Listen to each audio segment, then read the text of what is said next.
예, 저는 하이투자증권에서 근무하고 있는 이영훈입니다. 1994년부터 지금까지 그 객장에서 고객들 상대하면서 주식 관리하고 있습니다. 뭐 열심히 하려고 노력은 하고 있습니다. 지금. 국내 증시 동향 좀 어떻게 보고 계신가요? 저는 일단 올해 그 웅달님 지난번에 작년에 나왔을 때인가 말씀드렸던 것 같은데 올해 증시 고점을 네. 3분기로 본다라고 말씀을 드렸었잖아요. 네. 그 생각은 여전히 유효하고요. 그래서 지금도 여전히 길이 있다고 보고 있습니다. 1분기 때 사실 1월 달만 해도 우리나라 국내 증시가 미국 좋고 일본 좋고 하는데 우리만 답이 없었거든요. 보시면은 1월 초에 굉장히 많이 빠졌었고 사실은. 근데 이제 갑자기 장이 확 돌아섰던 게 1월 하순 들어섰을 때 1월 중하순이었죠. 그때 정부에서 이제 밸류업 프로그램 맞습니다. 일본판 이제 일본에서 그걸로 성공을 했다 해가지고 이제 우리는 많이 알려져 있는 게 이제 저 PBR 관련주 뭐 이렇게 밸류업 시킨다 뭐 이런 식으로 해가지고 주가가 이제 그쪽 관련된 주식이 급등을 하면서 외국인 투자자가 2월 말까지 한 12조 네. 원 정도가 들어왔고 뭐 이번 주만 해도 벌써 들어온 금액이 뭐 어제도 2조 이상 매수 들어왔고 뭐 엄청 많이 샀잖아요. 오늘도 지금 거래소는 사는 것 같고 외국인 매수세에 의해 가지고 장이 돌아섰고요. 네. 그 영향으로 사실 코스닥보다는 거래소에 전통주라고 해야 되나요? 이제 소위 말해서 가치주 개념에 있던 주식들이 많이 올라왔죠. 네. 그리고 이번에 이제 FOMC에서 그 사실은 점도표 변경을 할까봐 다들 이제 경계를 많이 했었는데 파월이 금리 인하를 3회 방점을 찍어주면서 시장이 안도한 데다가 네. 그날 또 해필이면 엔비디아가 이제 그 발언 속에서 그 젠슨 왕이 발언을 하는 속에서 그 삼성전자가 퀄 테스트 받고 있다라는 거 맞아요. HBM3 얘기를 하고 또 거기에 덧붙여가지고 하나가 더 사실 있었는데 시장에서 주목을 안 하다가 갑자기 주목을 받았던 이유가 뭐냐면 삼성전자가 어닝 서프라이즈가 나온다는 말이 있었습니다. 여기에다가 또 한 가지 더 붙인 게 마이크론 테크놀로지가 이제 실적 발표를 했잖아요. 근데 이제 어닝 서프라이즈가 나왔습니다. 적자 예상했던 게 흑자가 됐는데 분석은 뭐 HBM 때문에 흑자 났다 그러는데 그것 때문이 아니고요. 작년에 그쪽에서는 HBM 매출 거의 없었고요. 레거시 제품, D램 낸드 쪽이 가격이 올라가고 판매량이 늘면서 흑자가 난 거거든요. 그렇게 되면은 그러면서 자기네들이 그 컨퍼런스 콜을 하면서 올해 팔 HBM3는 이미 다 완판됐고 내년도 우리가 제일 많이 팔 수 있고 뭐 이런 얘기를 했잖아요. 네. 그렇게 돼버리면 시장에서 어디를 관심을 갖게 되냐면요. 첫 번째, 마이크론 테크놀로지가 HBM 완판했대. 그 얘기 몇 달 전에 들은 얘기잖아요. 하이닉스. 그 다음에 레거시 제품 잘 팔려가지고 흑자 전환됐대. 그러면 지금 현재 재고 제일 많은 데가 삼성인데? 네. 제일 많이 팔겠죠. 그런 거죠. 이제 이런 것들이 같이 맞물려 버리니까 삼성전자는 그동안 사실 바보 취급받았잖아요. 맞아요. 자, HBM도 납품 엔비디아로 못하고 파운드리 뭐 TSMC 잡는다 놓고 나서 점유율은 더 벌어지고 뭐 되는 거 없는 그런 구조였었는데 더 나빠질 게 없는 상황인데 젠슨 왕이 우리 기대하고 있어 삼성 거 립 서비스 한번 해준 데다가 레거시 잘 팔리지. 그러니까 삼성전자로 수급 확 몰려버리면서 주가가 어느새 8만 원 근처까지 올라오고 네. 잠깐 빠졌었던 하이닉스는 마이크론 테크놀로지가 하이닉스 홍보를 해준 거거든요, 사실은. 네. 아니 마이크론이 레거시 제품에서 흑자 났으면 하이닉스가 나쁠 이유가 없잖아요, 그죠? HBM3 그쪽은 하이닉스가 마이크론하고 비교 안 될 정도로 많이 팔았는데. 네. 그러니까 그쪽 반도체 쪽으로 확 수급 쏠리면서 주가 급등한 거고요. 네. 여기에다가 이제 정부가 밸류업 프로그램 조금 주춤해지려고 하니까 최상목 장관이 그 얘기를 하셨죠.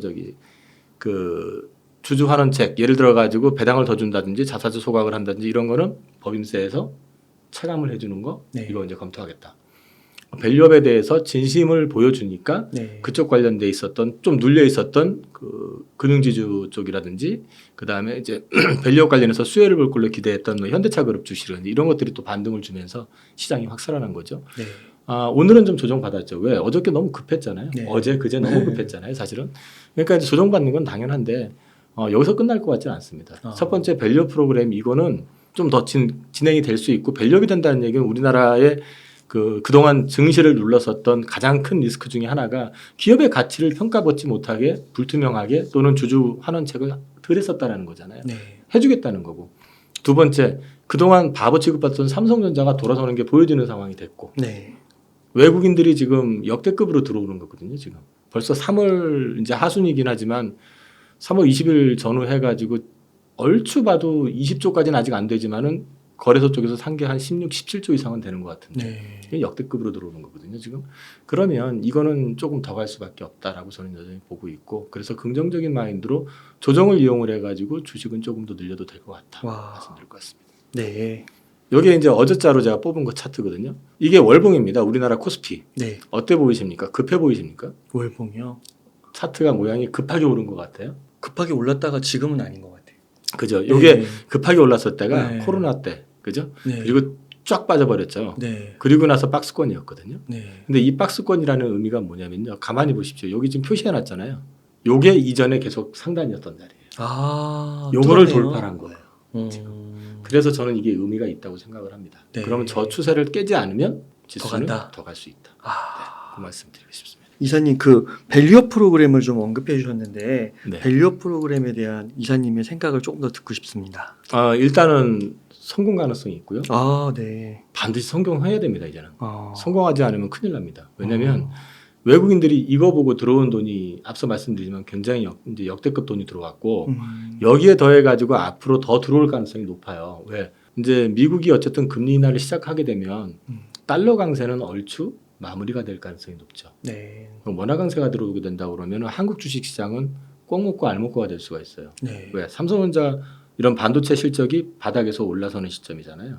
거기다가 환율이 예전에 코로나 이전에는 1,100원 뭐 이랬었잖아요. 네. 그 전에 뭐 1,000원 밑에도 있었지만 그건 옛날 얘기니까 1,100원 이랬었던 게 1,300원대 있잖아요 지금. 한국의 경제가 사실 대표하는 건 결국 반도체가 비중이 제일 큰데 네. 반도체가 좋아진다 그러면 한국 증시는 좋아지는 그림이 나올 거고, 그러면은 한국 원화를 산다고 했을 때는 또 반도체 주식을 살 가능성이 있죠. 네. 그럼 이제 이중 효과가 있기 때문에 이거는 앞으로도 돈 더 들어올 가능성이 있다고 보는데, 이게 왜 한간의 시각에서는 이제 그 소위 총선용 아니냐는 의심을 했었잖아요. 네, 맞아요. 근데 지금은 총선용으로 끝나기에는 너무 멀리 온 것 같아요. 아, 그래요. 네, 너무 판이 커진 상태이기 때문에 어떤 의도였던 간에 이거는 굉장히 성공을 시켜야 되는 거고, 그리고 아마 시간이 지나면은 이게 성공이 됐을 경우에 우리나라 증시 역사에서 굉장히 큰 획을 그은 사건으로 기록이 될 그 가능성이 저는 정도예요? 높다고 봅니다. 왜냐하면 밸류업이라고 하는 의미 자체가 우리가 항상 PBR 기준으로 했을 때 1배를 넘어가지를 못했었잖아요. 이번에 제대로 평가를 받으면 지금 이제 그냥 단순하게 심플하게 말씀을 드리면 현대차가 지금 여전히 PBR이 0.7입니다. 도요타가 1.4예요. 네. 근데 지금 실적이나 요즘 숫자 올라가는 거 보면 도요타하고 현대차하고 별 차이 없어요. 미국 내에서도 현대차 지금 계속 시장 점유율 올라가는 거 계속 나왔었잖아요. 전기차는 오히려 더 잘해요 지금 사실은. 네. 그런 밸류가 도요타처럼 되면은 100% 올라야 되죠. 그렇죠. 근데 도요타처럼 못 간다 치더라도 PBR 1이 안 될 이유가 지금 없는 상황인 거죠. 그런 어떤 상황이 발생이 된다 그러면 이게 주가도 주가지만은 우리나라 증시의 가치가 올라가게 되면 사실은 이걸 통해 가지고 우리나라의 경제의 위상도 또 한 단계 더 올라갈 수 있는 부분이 분명히 있어요. 그래서 네. 이거는 굉장히 중요한 거고요. 다만 이제 1차로 2월 달에 발표했던 가이드라인은 뭐 그냥 해도 좋고 안 해도 좋고 뭐 기업이 알아서 해라 뭐 이렇게 얘기를 해가지고 되게 좀 실망을 했었고, 네. 그거에 대한 비판이 나오니까 감독원장께서 바로 페널티 조항 넣을 수 있다, 넣겠다. 네. 그러면서 뭐 좀비 기업 퇴출 얘기도 하셨고, 그다음에 이제 그 PBR 1배의 어떤 프로그램에 부응하지 않을 때는 또 이제 거기에 따른 페널티를 준다든지 아니면 또 거꾸로 인센티브를 주겠다라는 이런 얘기도 이제 하셨고 했는데, 이런 부분만 어느 정도 참 작업이 된다고 하면은 이제 충분히 의미가 있는 일이라고 저는 생각을 합니다. 과거 사례를 한번 제가 찾아보니까요. 2015년에서 17년 사이에 이거는 이제 밸류업 프로그램이 아니고요. 가계소득 증대 그 세제를 위해서 3가지 패키지 정책을 제시를 해가지고 정부에서 추진했던 게 있어요. 그래서 배당 정책을 촉진을 하게 되면 네. 배당 소득이 늘어나잖아요. 그 다음에 이제 그 근로자들의 임금 확대를 좀 유도해가 지금 일본에서 이제 그거 굉장히 푸시하고 있지만, 그리고 이제 기업소득 환류세제라고 해가지고 이 기업의 배당이나 투자 이런 것들을 갖다가 확대를 하게 되면은 이제 만약에 확대를 하라고 그러는데도 하지 않고 버티면 그 유보된 돈에 대해서 과세를 매겨버리는. 그러니까 갖고 있다가 세금 맞는 거하고 주주들한테 돈을 주거나 아니면 직원들한테 급여를 높여주고 생색내고 받는 거하고 별 차이가 없는 상황이 되는 거잖아요. 네. 그러니까 이런 부분들 때 이제 실행을 했었던 적이 있어요. 그래서 그때 당시에 보면은 여기 그 그림을 한번 보시면요. 요게 여기가 그 당시 이제 박스권인데 보시면 이 상장사 배당금과 배당 수익률이잖아요. 네. 갑자기 튀죠 이게. 아, 그죠? 그러네요. 갑자기 튀기 시작을 했고 요때도 보시면은 딴 때보다 굉장히 많이 자사주 매입하고 이런 것들 배당하고 이런 것들이 확 늘어났었던 게 보이잖아요. 네. 이런 효과가 실제로 있었어요. 음. 근데 이걸 계속했으면 좋은데 또 뭐 지나갔죠. 음. 그래서 이제 요번에 하게 되는 것도 분명히 한 단계 올라가는 건데 이번에 하는 거는 단순히 기업의 압박을 넣는 게 아니라 국가를 갖다가 전 세계 투자자들한테 알리고 어필을 한 거거든요. 이렇게 할 거다. 네. 그러면 이거는 또 다른 얘기가 될 수 있다라고 저는 생각을 하기 때문에 굉장히 잘 돼야 되고 잘 될 가능성이 높다고 저는 생각을 합니다. 여기서 밸류업 프로그램 여기 이제 나왔던 것 중에서 지금 최근에 이건 지금 확정된 건 아니에요. 근데 이제 다 자율 얘기했었는데 이런 것들보다는 어떤 페널티 정황도 좀 있어야 된다. 그다음에 이제 수혜 뭐 혜택을 받을 수 있는 어떤 부스팅 해줄 수 있는 그런 것도 좀 있어야 될 건데 최근에 나왔던 건 이제 스튜어드십 코드 반영을 해서 밸류업 프로그램을 제대로 이행하지 않는 기업들은 연기금이나 이런 쪽에서 투자를 못하게 네. 이제 이런 식으로 이제 막겠다라는 것까지 나왔으니까 이렇게 될 경우에는 사실은 어. 우리나라 뭐 10대 재벌 뭐 이런 데서 연기금에서 투자 안 하는 회사가 됐대 그러면 사실 되게 망신스러운 일이잖아요. 네. 그죠? 그러니까 이건 자연히 참여를 좀 유도하는 그런 부분들도 있기 때문에 앞으로 괜찮을 거라고 저는 기대를 합니다. 그러면은 지수가 저희가 3,000대는 봤는데 앞에 4자리는 못 봤잖아요. 좀 시간이 지나고 이런 밸류업 프로그램이 좀 정말 영향을 미치면 막 4,000대도 바라볼 수 있다고 볼 수 있을까요? 그때까지 이제 우리나라 기업 경쟁력이라는 것도 좀 필요하잖아요. 네. 그러니까 삼성전자가 10년 전만 해도 이렇게 될 줄 몰랐잖아요, 사실은. 음. 10년 전만 하면은 삼성전자는 항상 1등이었잖아요. 네. 근데 지금 완전히 바보처럼 동네 바보 형처럼 취급을 네. 받았잖아요. 사실은 그러면 안 되는데 네. 인텔도 사실 옛날에 그랬잖아요. 뭐 맞아요. 인텔 인사이드 할 때만 해도 최고였죠. 최고였는데 지금 보면 맨날 거기도 미국에서 바보 취급받고 있잖아요. 지금 사실은. 그러니까 이런 식으로 경쟁력이 확 처지거나 그러면 사실 답이 없을 수 있죠. 우리나라는 특히나 대기업 중심 그 경제 체제이기 때문에 그래서 이제 그런 것들이 이제 좀 전제는 돼야 되는데 적어도 만약에 밸류업 프로그램이 제대로 정착이 돼가지고 그게 어느 정도 효과를 줄 수만 있다면은 이전처럼 갑자기 막 한국 증시가 막 이게 등락이 엄청 심해가지고 갑자기 안 좋을 땐 2,000m로 떨어져 버리고 뭐 이런 상황은 오지 않을 거다. 아. 그리고 이제 일본이 지금 PBR이 한 1.4 정도인가 1.5 정도 될 거예요. 네. 우리가 지금 1배 정도잖아요. 그러면은 일본만큼만 대준다면은 40% 오르네요. 그죠? 그러면 금액이 저기 프로테이지로 대충 계산해 보면은 말씀하신 숫자하고 비슷하게 갈 수도 비슷하게 갈 있죠. 수도 있네요. 와. 그러니까 이거는 좀 미래 얘기고 음. 전제는 이제 기업들이 그만큼의 경쟁력을 계속 유지해야 된다는 조건도 있기는 하지만 불가능하지는 않은데 그건 좀 먼 얘기인 것 같고. 네. 그 지주사나 금융주 이런 쪽은 밸류업 프로그램으로 혜택을 좀 입는다 이렇게 보시는 분들이 있는데 지주사 뭐 이런 쪽은 좀 어떻게 보세요? 우선 앞서 말씀드렸지만은 금융주 같은 경우는 그걸 누가 감독을 합니까? 정부가요. 그럼 입김이 있을까요, 없을까요? 세게 가는 거 아닐까요? 그러니까 거기는 영향을 받는데 아. 그러니까 거기는 사실은 지금보다도 배당을 더 하려고 그랬었는데 감독원에서 못하겠잖아요. 못하게 했잖아요. 네. 못하게 했던 거는 우리나라가 그 기축통화국이 아니잖아요. 네. 그리고 사실 수출이 얼마 전에 적지 않았었잖아요. 이제 이런 변동이 좀 심한 데다가 외화가 유출입이 되게 자유로운 나라거든요. 네. 거의 그 현금 인출기처럼 들락날락할 수 있기 때문에 그런 부분에 대한 리스크도 있고 또 한 가지는 은행이 사이즈가 그 미국 기업들처럼 미국 은행들처럼 큰 게 아니잖아요. 니들 알아서 자율적으로 해라고 했을 때 막 풀어놓으면 그거를 감당할 수 있는 어떤 뭐라고 그러죠? 금융기술 이런 것들이 있느냐 하는 부분도 생각을 해야죠. 그러겠네요. 리스크 관리 능력. 왜냐하면 우리나라 지금 저기 언론에서 크게 보도는 안 하고 있지만은 해외 부동산 투자해가지고 좀 문제 생긴 것들 많잖아요. 네.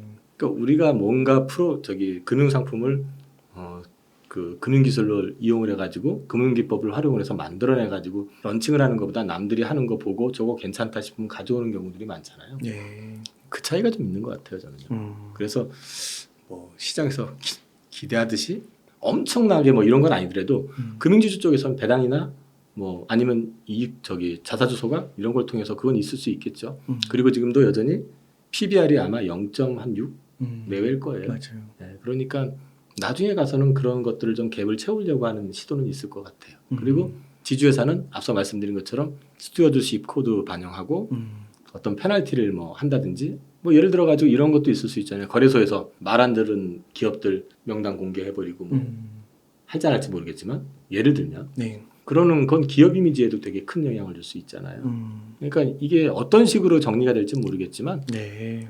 지주회사나 이런 쪽 같은 경우는 특히 배당을 하는 거에 대해서 이번에 나왔던 게 그거잖아요. 배당을 갖다가 종합과세가 아니라 분리과세를 해주겠다. 그러면 야, 부자들 좋아하겠는데요. 지주회사 오너들은 네, 좋죠. 대주주잖아요. 그럼 배당을 늘릴까요, 줄일까요? 늘리겠죠. 그 돈 받았는데 세제 혜택 준다고 그러면 당연히 늘리겠죠. 그러면 그러겠죠. 혜택을 받겠죠. 아, 그렇게 생각을 해보면 수혜가 될 수 있죠. 네. 2차 전지 한번 여쭤보겠습니다. 2차 전지 동향 산업 분위기 좀 어떻게 보고 계세요?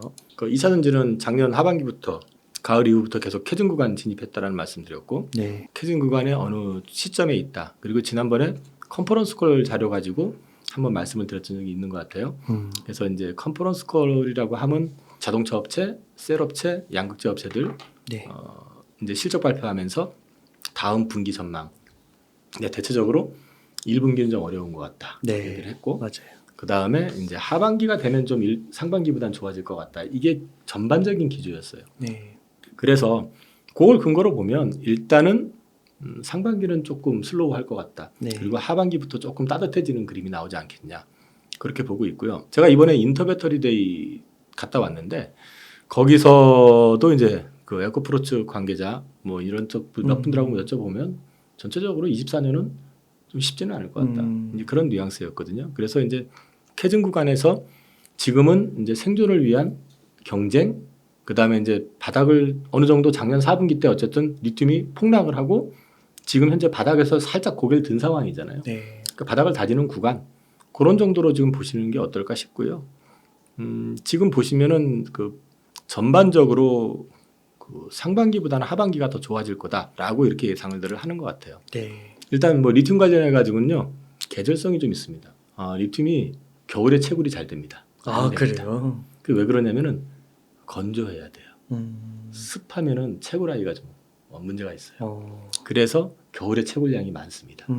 그럼 공급량이 많으면 겨울에 아무래도 가격이 낮겠죠. 그러겠네요. 거기다가 리튬의 주 수요처가 전기차 아닙니까? 음. 전기차가 요즘 그 충방전 문제 때문에 네. 작년 겨울에 난리 났었잖아요. 네. 겨울 되면은 차가 덜 팔릴 거 아니에요. 네. 그럼 리튬 수요도 또 줄 거 아니에요. 공급이 느는데 리튬 수요도 줄고. 그러니까 리튬이 바닥이고 거기서 날이 따뜻해지기 시작하면 전기차 판매량도 늘고 그다음에 채굴량은 거꾸로 줄기 시작하고 그러네요. 그러면서 조금 고개를 드는 지금 현재 그런 상황이라는 거죠. 네. 그래서 보시면 여기 이제 자료들 나온 게 글로벌 이코노믹에서는 그 간폭 리튬이라고 이게 중국 업체인데 여기서도 지금 중국 리튬은 장기적으로 상승할 전망이다. 근데 이전에 중국 당국이 환경평가 기준에 미치지 못하는 광산을 폐쇄했습니다. 그러니까 걔네들도 이게 리튬 생산하는 양 자체가 줄기 시작한 거죠. 거기에다가 여기에 지금 보시면은 미국 투자은행 이런 쪽에서 지금 가격 전망치를 계속 상향 조정하고 있다라는 기사가 14일 날 나왔었고요. 그다음에 여기에 지금 나와 있는 기사 한번 보시면 리튬은 바닥을 찍은 것 같다라고 지금 나와 있죠. 이거 외신 기사 그냥 제가 그대로 카피 뜬 건데요. 그냥 모건 스탠리에서 나온 리포트에 보면 이거 그 리포트를 그대로 저기 컴퓨터로 한글 번역을 하니까 이렇게 나오더라고요. 리튬 선물이 미쳐가면서 시장에 활력을 불어넣었다. 그러니까 올라간다는 얘기죠. 네. 그다음에 호피움이 아니라 행복을 호피움이라고 번역을 해놨던데 콘텐고 쪽이 시장에 계속해서 행복함을 이제 긍정적인 역할을 하고 있다는 얘기겠죠. 네. 그리고 SQM도 역시 이거 리튬 회사인데 24년이 리튬 판매량이 한 5에서 10% 정도 증가할 것 같고 그다음에 시장은 20% 성장할 거로 예상한다. 이런 얘기를 하고 있습니다. 그래서 일단 리튬은 바닥 찍은 것 같다라는 걸 보실 수 있고요. 그다음에 이제 S&E 리서치 많이 들어보셨을 것 같은데 네. 여기서 올해 전기차 시장 성장률을 16.6%로 전망을 했습니다. 네. 그럼 되게 작잖아요. 그러게요. 30% 막 뭐 이렇게 얘기를 했는데 네. 근데 그 안을 한번 보셔야 돼요. 안을 보시면 유럽은 25.7% 성장하고요. 그다음 북미 쪽은 25.7% 역시 성장한다고 지금 나와 있는데 네. 중국이 성장률이 확 떨어집니다. 여기 도표를 한번 보시면은 여기 중국이 여기 나와 있잖아요, 중국. 네. 중국이 지금 보시면은 24년, 25년이죠, 여기가. 중국 같은 경우 전년도 대비해 가지고 지금 성장 자체가 그렇게 크게 올라오진 않을 거예요. 맞네요. 그죠? 그래서 전반적으로 이제 이 성장률은 16.6인데 지금 SNE 리서치 상으로는 어쨌든 우리가 타겟으로 하고 있는 북미는 성장률이 거의 30% 수준 나올 거다라고 예상을 하고 있어요. 뭐 그래서 아마 에코프로라든지 이런 전방업 인터배터리 데이 쪽에서 만났을 때 그래도 좀 어려울 것 같다라는 얘기를 했던 게 작년보다는 좀 성장률 자체는 좀 둔화될 것 같다. 그런 뉘앙스였던 것 같습니다. 그 FEOC로 인해서 중국산 부품 이런 걸 사용을 하게 되면은 이제 보조금을 지급을 안 해주잖아요. 네. 이제 그러다 보니까 이제 그 대상 차량이 확 줄었었어요. 근데 최근에 차량이 굉장히 많이 늘고 있거든요. 대상이 이제 확대가 되기 시작하면서. 네. 그래서 이제 봄 지나면서부터는 전기차 판매량도 좀 늘어나지 않을까 그렇게 보고 있습니다. 지금. 그러시군요. 그 이사님께서 인터배터리 데이 갔다 오셨다고 했잖아요. 네. 그래서 혹시 갔다 오시면서 얻은 아이디어 같은 게 있으실까요? 제가 3월 8일 날 갔다 왔고요. 그때 갔을 때 이제 눈에 띄었던 거는 첫 번째 저는 원통형 배터리 46파이 요거 이제 확대되고 있다. 이제 본격화될 것 같다. 아마 엔솔이 24년 말, 그다음에 이제 SDI가 25년 양산 얘기를 했거든요. 네. 근데 이건 막연한 얘기가 아니고요. LG엔솔 같은 경우는 전방업체가 지금 GM이나 폭스바겐 이런 쪽이고 삼성은 뭐 스텔란티스하고 그다음에 BMW 이 전방업체가 정해져 있는 상태에서 이제 46파이 쪽으로 해가지고 배터리 양산을 준비하고 있고 삼성은 그 모델을 4개 정도를 만들었더라고요. 46파이에서 이제 그 크기 자체를. 그다음에 요걸 검증한다고 제가 이제 알루미늄 캔이나 니켈 도금 강판 뭐 이런 쪽으로 해가지고 관련 업체들 가가지고 원통형 배터리 관련해가지고 주문 네. 이런 얘기를 살짝 여쭤보니까 얘기들이 좀 오가는 것 같아요. 네. 이거는 좀 구체화될 가능성이 있다. 그러면 이게 이제 아까 말씀드린 것처럼 엔솔이 올 하반 연말 그다음에 이제 SDI가 내년 초라고 그랬었으니까 올 하반기부터는 이쪽 관련된 주식들 같은 경우 한번 분위기 보시고 한번 찾아보시는 것도 괜찮을 것 같고 네. 또 한 가지가 이제 그 기사도 좀 나오고 있었는데 에코프로가 이제 클로즈 루프 시스템이라고 요거를 이제 기술을 완성을 해서 요게 이제 말하자면 오폐수가 거의 없는 그러니까 하나의 어떤 타운 내에 그 폐배터리 만드는 리사이클링 하는 것부터 시작을 해가지고 전구체 그다음에 이제 그 양극재 네. 이런 것까지 한꺼번에 다 체인에서 돌아가게 하는데 이 과정 속에서 불순물, 오폐수 이런 것들이 거의 발생하지 않게끔 네. 완전하게 만들어주는 그런 시스템인데 이게 지금 현재 완성이 된 데는 에코프로밖에 없는 것 같더라고요. 네. 지금 사실 이제 그 최근에 보니까 포스코홀딩스가 광양에 리튬 필바라 리튬 공장 시운전하면서 오페스 문제 때문에 조금 애를 먹는 것 같더라고요. 근데 이제 에코프로도 뭐 처음에 그렇게 애를 먹다가 이제 잡아낸 거거든요. 그러니까 어차피 이건 시간이 필요한 거긴 한데 그거가 굉장히 중요하다고 생각이 되는 게 이 기술을 이쪽에서는 수출도 그러니까 수출이 된다 팔 수도 있고요. 네. 딴 데 설치해 주면서 팔 수도 있고 그다음에 이게 원가 절감 효과가 크거든요. 네. 그러면 이게 나중에 갔을 때 그 에코프로 그룹 내에 있는 기업들의 어떤 밸류에 추가될 수 있는 업사이드를 가져갈 수 있는 그런 이제 포텐셜이 될 수도 있다라는 측면에서 괜찮은 것 같고요. 네. 그다음에 세 번째는 이번에 사실 인터배터리 데이에서 가장 핫했던 건 전고체 배터리죠.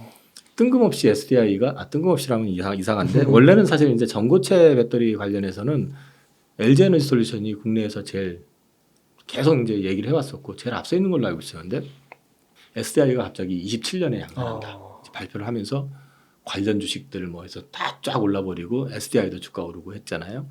된다 안 된다 이걸 말씀드리는 게 아니라 배터리 3사에 가서 다 여쭤봤었어요. 그 몇 가지를 여쭤봤는데 자 일단 첫 번째 양산을 한다라는 얘기는 그 상대가 정해져 있어야 되는데 정해져 있느냐. 두 번째 양산을 하기 위해서는 캐파라는 게 있는데 어느 정도 캐파로 할 계획이냐. 네. 세 번째는 이게 지금 그 전고체 배터리가 NCM 만드는 것보다 훨씬 원가가 비싸요. 양산을 해가지고 이게 전고체 배터리라는 게 결국은 게임 체인저라는 얘기를 계속 해왔는데 네. 양산을 강조한다는 게 어떤 의미냐는 거죠. 그럼 NCM도 필요 없고 LFP는 더 필요 없고 뭐 NCM 만들면 다 끝이야 이런 어떤 개념이냐. 근데 이제 종합적으로 말씀들 하신 거를 종합해 보면 NCM은 그냥 그중 하나 배터리 전체 시장에서 작은 부분일 가능성. 그 이제 보통 이제 말씀하신 게 한 3 내지 5% 시장에서 소위 말해서 슈퍼카 같은 이제 차에 장착이 되는 정도 그 정도로 이제 생각을 하시는 것 같고 삼성 SDI에다가도 이제 이런저런 여쭤보면서 제가 받은 느낌입니다. 그게 된다 맞다 틀리다가 아니라 저는 사실 이게 27년 양산 될까 안 될까를 떠나가지고 저는 일단 회사의 의지 표현인 것 같다는 느낌. 네. 삼성이 요즘 달라졌잖아요. 네. 삼성전자도 보시면은 옛날 같으면은 뭐 좀 알아보려고 뭐 기밀이라고 해서 얘기 하나도 안 하고 침묵하고 있었는데 요즘은 갑자기 먼저 막 얘기를 하잖아요. 네. 이번에도 보면은 AI 가속기 그 마하원이던가요? 갑자기 연내 네. 출시한다 뭐 이러면서 확 내가지고 또 흥분시키고 막 그러잖아요. 네. 그러니까 뭔가 좀 이렇게 적극적으로 알리려고 하고 그게 된다 안 된다 할 때에서 소통을 통해 가지고 시장에 뭔가 어필하려고 하는 느낌. 전 살짝 그런 느낌으로 좀 받아들였거든요. 네. 그렇지만 전고체 배터리는 가야 할 길이기 때문에 아마도 계속 이슈는 될 것 같아요. 그래서 이제 이거 관련해서도 계속 관심은 가지셔야 될 것 같다. 그리고 이제 그 나머지는 사실 저는 시장에서는 크게 반향은 안 줬는데 셀투백 배터리 개발했다. 얼마 전에 왜 중국이 LFP 배터리 개발하면서 셀투백으로 개발해서 이제 셀투백 배터리를 내놓으니까 이게 무슨 뭐 배터리도 더 집어넣게 되고 뭐 어쩌고 하면서 그 주행 거리가 뭐 NCM만큼 늘어나고 막 이런 얘기 나왔었잖아요. 네. 검증도 안 된 뭐 1000km 간다는 얘기도 하고 막 네. 그런 얘기도 했었지만은 이제 결국 NCM에서도 그걸 만들어냈다라는 얘기죠. 이건 LG에서 이제 한 건데. 의미가 있는 것 같고 그다음에 이제 파우치형에 대해서는 결국 나중에서 전고체를 갈 때는요 파우치형이 가장 유리하대요. 그래서 파우치형에 대해서 이제 좀 말들이 많잖아요. 네. 근데 사실 파우치형의 한계가 뭐냐면 표준화하기가 어려워요. 그러니까 이제 그 자동차 업체 입장에서는 여러 업체들한테 이렇게 표준화돼 있으면 너 얼마에 줄래, 너 얼마에 줄래 이럴 수가 있는데 그게 안 되는 거예요. 이거는. 네. 이제 그런 좀 한계가 있기는 한데 전고체에서는 이게 가장 좀 효율도 높고 안정성도 좀 높을 수 있다라는 얘기를 하더라고요. 그래서 이제 이런 얘기들 듣고 아 그렇구나라는 생각을 했습니다. 그래서 요 관련해 가지고 그냥 압축해서 말씀드리면 원통형 배터리에 대해서는 관심 계속 가져야 된다. 그다음에 에코프로의 클로즈 루프 시스템 요거 관련해 가지고는 계속 주목하셔야 될 거고 이게 진짜 효과가 있다 그러면 에코프로 그룹 쪽에는 플러스 알파가 될 것 같다. 네. 그다음에 이제 전고체 배터리 이슈는 어쨌든 지속될 것 같다. 그 정도입니다. 아 그렇군요. 그 전고체 배터리 상황이 좀 궁금한데 진짜 이게 꿈의 배터리라고도 막 그런 얘기를 하잖아요. 네네. 근데 진짜 이게 얼마만큼 진행되고 27년에 진짜 양산이 될 수 있는 건지 진짜 가능성이 그 이사님께서는 좀 어떻게 보세요? 앞서 말씀드렸지만 의지의 표현이다라고 일단 생각을 하고요. 아, 사실 그 원래 예고했었던 거대로라면 토요타 자동차 같은 경우는 이미 만들었었어야 되고요. 그걸 또 한 번 연기했어요. 네. 근데 또 연기했거든요. 그래서 28년 얘기를 하고 있거든요. 네. LG 에너솔루션도 한 번 연기해서 지금도 뭐 이제 요즘 얘기하는 거는 28년 이후인데 뭐 한 2030년 전으로 네. 이렇게 이제 보는 것 같고 그다음에 이제 실제로 이제 SDI가 27년 양상 목표다 이렇게 이제 치고 나오기는 했지만 저는 그냥 느낌에는 그건 일단 의지 표현이다. 그 정도로 생각을 하고 있고요. 요거 지금 주요 배터리 양산 계획 나와 있는 거 요게 이제 괜찮은 것 같은데 이게 선대인 TV에서 나온 거를 어느 분이 캡처를 하셔가지고 네. 그 텔레그램에 올려놓으셨길래 제가 출처는 손대인 TV로 해가지고 이거를 인용을 했는데 보시면 이거 46 시리즈는 원통형이죠. 네. 뭐 보면 24년 하반기 그 다음에 이제 요거 46파이 요거 삼성은 25년 뭐 이런 식으로 해서 이거는 이제 구체적으로 만들어지는데 아셔야 되는 게 2170 배터리 만든다고 46파이 못 만들어요. 네. 기술적으로 이게 더 어렵습니다. 훨씬 더 어렵기 때문에 지금 현재 중국 애들은 이거 시제품도 못 만들고 있는 상태거든요. 그러니까 저것도 굉장히 시장에는 의미가 있고요. 그 다음에 이제 미드니켈 이거는 코발트 프리 망가니치 이거는 사실은 어떻게 보면 LFP 시장을 대체할 가능성이 있는 거거든요. 네. 그래서 이쪽도 지금 준비를 해서 빠른 거는 25년 초부터 시작해가지고 만들어 올 것 같다. 그리고 이제 차세대 배터리라고 하는 걸 보면 이게 이제 고분자계 전고체 배터리가 LG에서 지금 이제 얘기했었던 건 26년 이후 그 다음에 저기 삼성이 지금 황화물계 전고체 해가지고 27년 이후 이렇게 잡혀 있는데 이게 이제 제가 그날 얼핏 들어보니까 음극재가 거의 음극재 없이 만들어지는 이런 얘기를 하더라고요. 그래서 괜찮은 것 같은데 될지 여부는 좀 지켜봐야 될 것 같고요. 이게 이제 제가 혹시나 해가지고 자료를 조금 더 가져온 건데요. 양극재하고 음극재 소재 변화에 대한 부분인데 전고체 배터리하고 리튬이온 배터리를 좀 설명을 하면 지금 전고체 배터리에서 보시면은 이제 달라지는 게 뭐가 달라지냐 하라고 하면은 사실 이제 이게 없어지는 거죠, 분리막이. 예, 그리고 이제 이 전의 질이 액체인데 고체로 바뀐다라는 거. 뭐 그런 정도 차이다라는 거 좀 보시면 될 것 같고. 그다음에 이제 전고체 배터리가 주목을 받는 이유 뭐 다 아시는 것처럼 높은 안정성, 그다음에 성능 저하를 개선할 수 있다, 충전 시간을 줄인다. 그다음에 이제 에너지 밀도를 높일 수 있다. 이제 이런 것들인데 이 전고체 배터리가 이게 또 이제 전고체다 보니까 이 고체로 만들어지다 보니까 이온 간의 이제 이동이 또 어려워지기 때문에 사실 그런 문제 그런 걸로 인해 가지고 이제 좀 거꾸로 에너지 밀도라든지 이런 부분들 이런 게 좀 약화될 수도 있다는 의견들도 좀 있는 것 같아요. 이 전고체 배터리의 어떤 기술적인 단점에 대해서 이제 좀 말씀을 좀 드리면 그 배터리의 출력이 저하된다라는 얘기. 요거를 이제 개선을 해야지만 이 전고체 배터리가 본격적으로 사용이 되겠죠. 그래서 이제 이런 부분들을 가지고 아직까지는 좀 뭐 완벽하게 이거를 구현해낼 수 있을 것이다라고 얘기하기는 조금 이르고 앞으로 잘 되길 바라고 응원하는 거는 뭐 같은 마음일 거라고 생각을 하고요. 그다음에 마지막으로 이게 지금 아마 저기 하나투자증권에서 나온 리포트에 전고체 업체들의 그 개발 타임라인을 지금 정리해 놓은 게 있거든요. 네. 그러니까 요거를 한번 그 캡처를 하시든 하셔가지고 한번 살펴보시는 것도 괜찮을 것 같습니다. 네. 그 전고체 관련 기업들 가운데서는 주로 삼성 SDI, 뭐 에코프로비엠 이런 쪽으로 좀 주목하면 되는 걸까요? 지금 현재는 시장에서 가장 주목하고 있는 거는 큰 회사 기준으로 하면은 삼성 SDI입니다. 근데 또 삼성 SDI를 크게 또 주목을 했던 이유가 27년부터 양산한다니까 첫 번째. 그렇죠. 그러면서 이제 그 기술이 삼성만이 가지고 있는 기술이라고 이제 하던데요. 음. 그게 영어로 단어를 만들었었는데 제가 잊어먹었어요. 그 P로 시작하는 건데 뭐 내용에 대해서는 공개 안 했어요.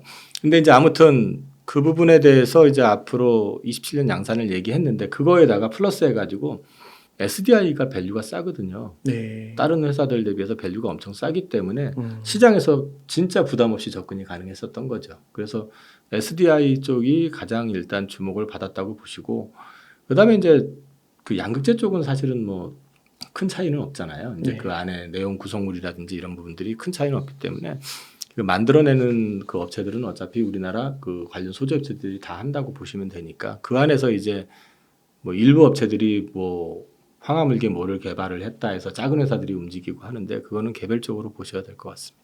그래서 앞서서 이제 에코프로의 클로즈 루프 시스템 언급해 주시면서 네. 요거 한번 추적 관찰해가지고 잘 되면 에코프로도 다시 한번 상승할 수 있다 말씀해 주셨는데요. 또 포스코 그룹이 있잖아요. 네네. 그래서 포스코 그룹은 좀 어떻게 보세요?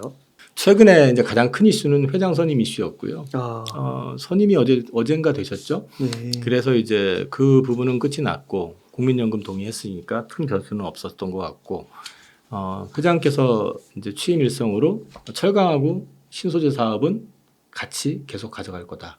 그 다음에 적극적으로 그거는 본인도 추진하시겠다라는 말씀을 하셨으니까 그 부분에 대한 거는 이제 그 노이즈가 좀 있었지만 별 문제 없이 끝날 것 같은데 이제 그 포스코 관련해 가지고 최근에 조금 이슈가 좀 안 좋은 이슈가 나왔었던 거는 앞서 잠깐 말씀드렸지만 그 광양의 리튬 공장이 그 오폐수 문제로 약간 좀 그 노이즈가 좀 있었고 그래서 이제 본격적인 어떤 시운전 가동을 좀 하는 데는 아직 좀 시간이 좀 필요할 것 같다. 네. 그래서 조금 일정이 뒤연되는 거 아니냐라는 게 좀 이제 있고요.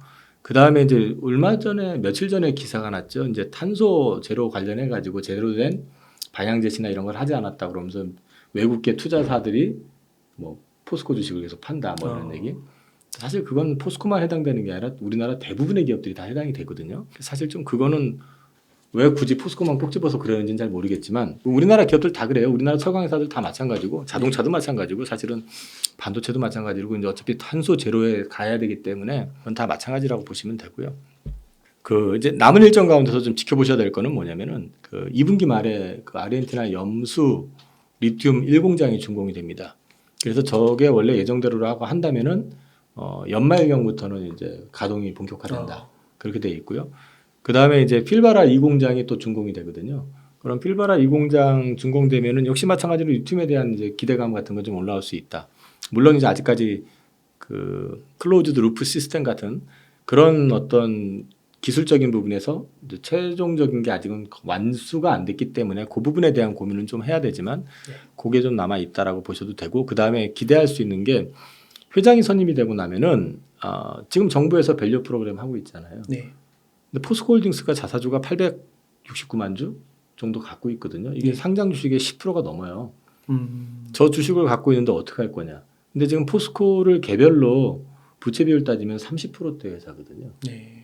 그러니까 뭐 재무구조는 압도적으로 좋은 회사고 또 현금 굉장히 많은 회사고. 그래서 어떤 식이든 이쪽에 대해서 코멘트가 나오지 않겠느냐 하고 좀 시장에서는 기대를 하고 있고요. 네. 그리고 또 앞서 옹달님 말씀하셨었지만은 결국은 정부가 이렇게 관여를 하거나 영향력을 행사할 수 있는 기업이 그래서 금융지주 쪽도 받는 것처럼 그럼 여기는요. 여기도 봤죠. 그렇죠. 그래서 기대할 수 있는 부분이 있겠다라는 생각을 하는 거죠. 아.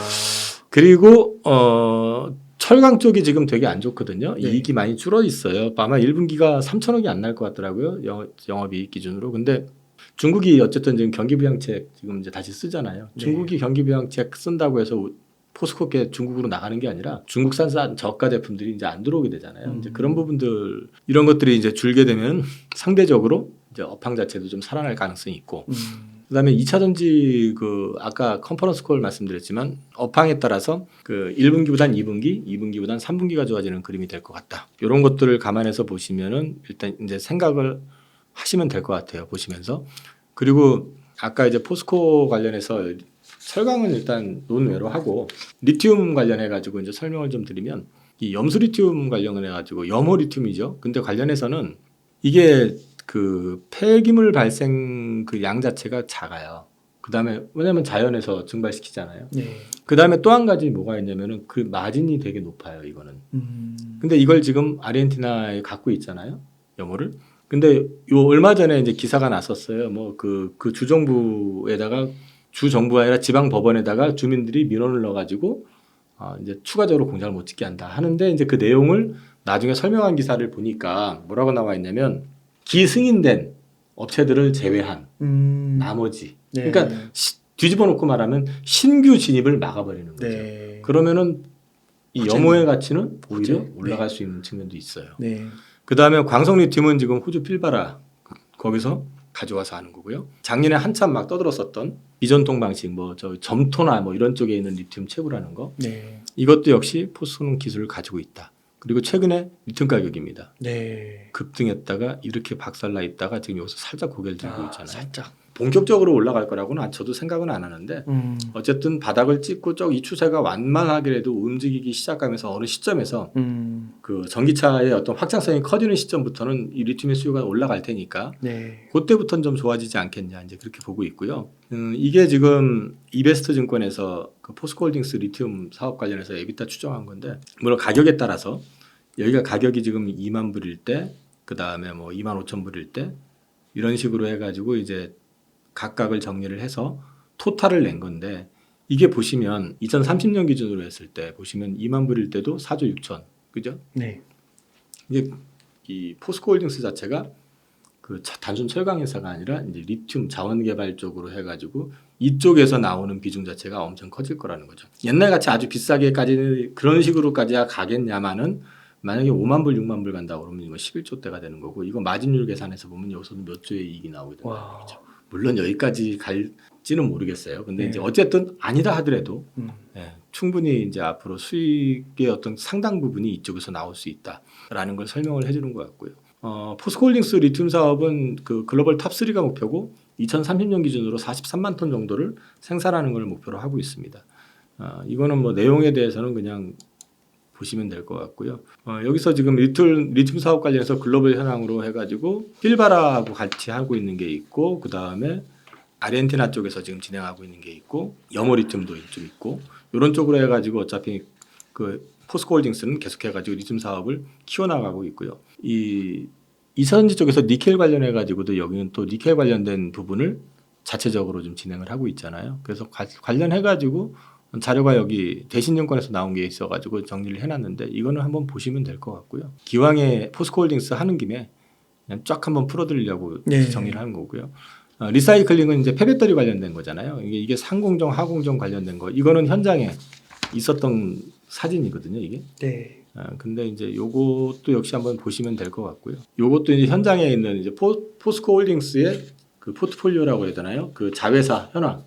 이게 이제 2차 전지하고 어떻게 연결이 되어 있는지에 대한 그림이 같이 나와 있는 게 있어서 이것도 캡처를 해왔습니다. 그리고 요게 이제 그 현장에 있었던 그 광산 염호 이런 그림이 돼 있다. 네. 보시면 될 것 같고요. 종합적으로 해가지고 리튬은 글로벌 탑 3를 목표로 하고 있고 43만 톤. 그다음에 니켈은 2030년 기준으로 24만 톤이 목표고 리사이클링 같은 경우는 2030년 기준으로 7만 톤을 생산을 하는 게 목표. 그렇게 잡혀 있고요. 양극재는 포스코 퓨처엠을 통해 가지고 2030년 기준으로 100만 톤. 그 다음에 여기서는 지금 올 1분기에 흑자 전환 가능성을 좀 기대하고 있는 것 같고요. 관련해서는 지금 이쪽이 GM량이 좀 많고 얼티엄 셀즈량이 많기 때문에 상반기가 다른 회사들보다는 실적이 좀 좋아질 가능성이 있다. 그렇게 보고 있는 것 같습니다.